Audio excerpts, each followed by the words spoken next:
Hello and welcome to Caffeine Entertainment, and this is another GMX hot take video, and today we will be talking about the news from a few days back where Sony is looking to buy out From Software. And with me as always is my longtime friend and good buddy, the fun friend, Finn Tin Tin. How you doing, Finn? I'm doing good. I'm glad it's still to hear I'm still in that category. Yeah. Well, the funny thing is the timing of the videos coming out, like even though we recorded the other one first, when all that kind of the fun friend thing came up, you're going to hear it here first and then there later, but whatever. It's all good. Yeah, that just completely apropos to nothing. That reminds me of there's a Dogman comic that I read for my kid, and there's a group of supervillains. I think it's called the Friendly Friends. Okay. Yeah, my kids were into Dogman too for a while there, but alrighty. So, From Software, creators of games like Bloodborne, and of course more recently Elden Ring. A lot of Souls games in there, in that in between. So this is an interesting one because, well, A, I'm curious to see what the regulatory committees think about it. B, what will Sony do with the IPs? Will they make it exclusive, given Microsoft's recent move of keeping them, their games seem to be all going third party and will eventually end up on PlayStation? So, that's an interesting thing. C, I'm curious to know, what is From Software worth? What are they offering for it? They've been really firing on all cylinders lately, so I'm sure the price tag on them's inflated quite dramatically with Elden Ring doing so well. So yeah, there's, I think, some interesting thoughts here that we can discuss. Anything come to your mind right off the bat, Finn? I'm sure there's plenty. Yeah, as always, right? I think that off the bat, it's very early days. Yeah, it's the kind of move that seems to make, like we were talking not so long ago about these big. I mean, I don't think From Software is necessarily tiny, and it's From Software's parent as well, which has other stuff included in there, like that Crunchyroll anime TV channel. Yeah. So it's a bigger than just one thing.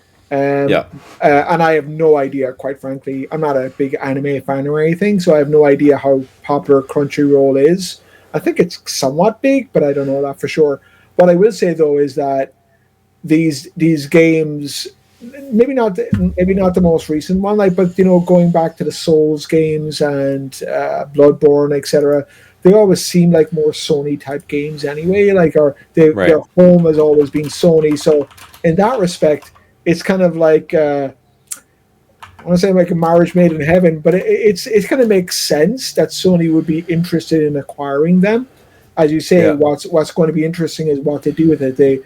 The article we were looking at, it points out the fact that when Sony acquired Bungie, it didn't restrict the IP, to other platforms. But I do think the landscape is changing as well. To your point about what Xbox are doing, and Xbox, I think our Xbox keeping on offering things on a multi-platform basis. There is the commercial reality, as we've spoken about before, about the fact that Sony is quite a bit bigger, environment or a bigger market than Xbox. So Microsoft would kind of be shooting themselves in the foot in some ways by, for example, restricting Call of Duty only to the Xbox. So I guess commercially, I think it would hurt Sony less to not offer it on the Xbox than it would have hurt Microsoft to not offer Call of Duty. But it'll be interesting to see. I think in a way, especially given their recent success, I do kind of think it's an opportunity for Sony, let's say, to put their money where their mouth is. They were very up in arms about the Microsoft takeover of Activision and how that was ruining competition potentially, or Microsoft are going to make this an exclusive and keep us out of the loop. Well, interesting now is if what's good for the goose is good for the gander, right, as they say. So will they do the same? That's a very good question. My thought is they probably will, but I wouldn't guarantee it either. Yeah. Yeah, I mean, man, there's it will be interesting, and I was actually looking something up because you mentioned Crunchyroll. They already bought Crunchyroll a while back, and that was something I was thinking of. And I have no idea how to pronounce that, but Kadokawa Yeah. is the anime that's associated to their from Sauce parent company. So I thought maybe I misread it. Then I thought Kadokawa had there you go. already owned Crunchyroll, and that was part of the deal. But I could be wrong about that. Well, yeah, this is from August 9th, 2021. Sony Pictures Entertainment, SPE, and AT&T today announced that SPE has completed its acquisition of AT&T's Crunchyroll anime business through Funimation Global Group. Okay, my mistake then. Yeah, and I guess yeah. So fair point. Like But I nonetheless, that's two fairly large anime producers, I believe, at that point. Maybe the regulators might look at that piece of it.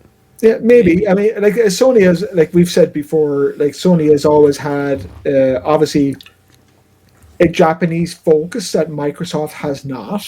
Given that's where they're from, and like I've played lots of games on the PlayStation that historically I would not have expected to play on the Xbox, like Final Fantasy. There was another couple of ones as well.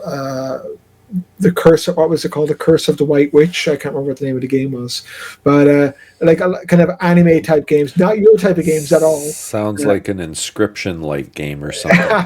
yeah, well, more on that and on. Uh, The uh, next backlogs and replay. it was called Noonie Cooney or something, Noonie Cooney or something like that. No idea. I'm completely No idea. I'm completely butchering that. But anyway, my point is this: Sony have always had an association, I think, with anime type uh, uh, collateral or type. Um, type of stuff, for want of a better word. Like, so I think it kind of makes sense in a way for them to be going after this. But as I said, I think what'll be interesting is that will they be as open about sharing their content as they suggested Microsoft should be when they acquired Activision. Yeah.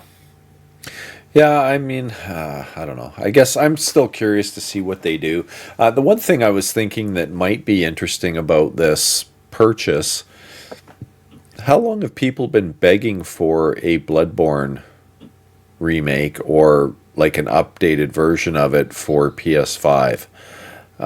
It's kind of strange that they haven't done that, considering all the remasters and remakes, and that being one of the older titles, like earlier on in the PS4 generation. It's kind of surprising. Here they are remastering things like The Last of Us and whatnot. So the speculation has been that for some reason FromSoft was holding that up and Mm. preventing that from happening. So if they then purchase them, you'd have to think that that's going to be high on the list of things to do to reproduce Bloodborne and get it out on the newest consoles and on PC, I would expect, because there would be money to be made there, I'm sure. But Yeah, quite I'm, possibly, quite possibly. yeah, curious to see what they do with that. And, from the things that I've kind of heard too, it sounds like any existing IP is obviously going to stay with Xbox, but what do they do with the next Elden Ring or the next whatever?